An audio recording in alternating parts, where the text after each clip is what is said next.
Secondo i media turchi, il Samsunspor avrebbe messo sul piatto un'offerta da 2,5 milioni di euro, mentre il club andaluso ne richiede 4. L'attaccante nigeriano Kelechi Iheanacho resta uno degli obiettivi principali in Turchia, dove il Samsunspor è in trattativa con il Siviglia. Le negoziazioni sono difficili, con Antonio Cordon che mantiene una linea rigida. Il Siviglia ha già dimostrato, come nella trattativa con il Napoli per Wanlu, che le difficoltà economiche non lo portano a cambiare atteggiamento o a cedere facilmente. Il valore fissato per il giocatore africano è di 4 milioni di euro, una cifra ancora lontana dalla proposta dei turchi. In Turchia si parla di un'offerta iniziale da parte del Samsunspor di circa 2,5 milioni, ben al di sotto delle aspettative del Siviglia. Il calciatore, che ha ricevuto anche interessamenti dai Pumas del Messico, sarebbe disposto a trasferirsi nel campionato turco e ha già raggiunto un accordo personale. Ora manca solo l'intesa tra i due club.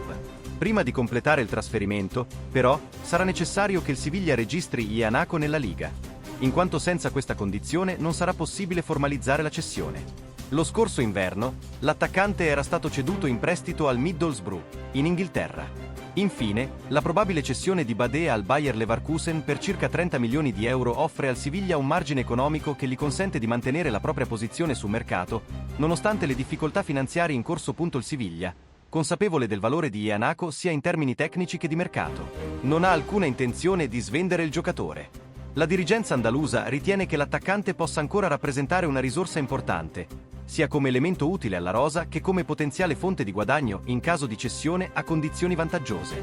D'altra parte, il Samsunspor è determinato a portare a termine l'operazione, considerata prioritaria per rinforzare il reparto offensivo in vista della nuova stagione. Il club turco, fresco di promozione e deciso a stabilizzarsi nella massima serie, vede in Iheanacho un profilo ideale per aumentare la competitività della squadra.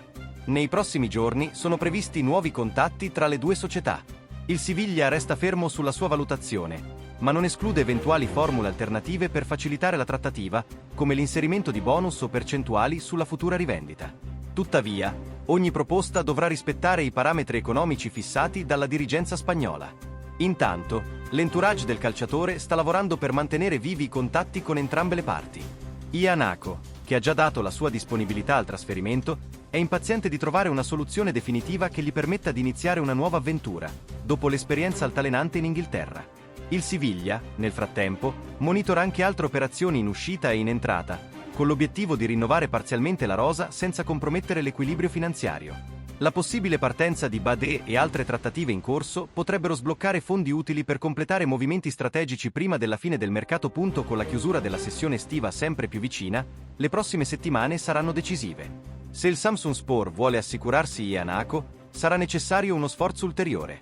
Il tempo stringe, e solo una proposta convincente potrà far cambiare posizione al Siviglia, che continua a dimostrarsi rigido ma coerente con la sua linea dirigenziale. Para mais informações, gli azzurri curti se iscreva e ativa notificações.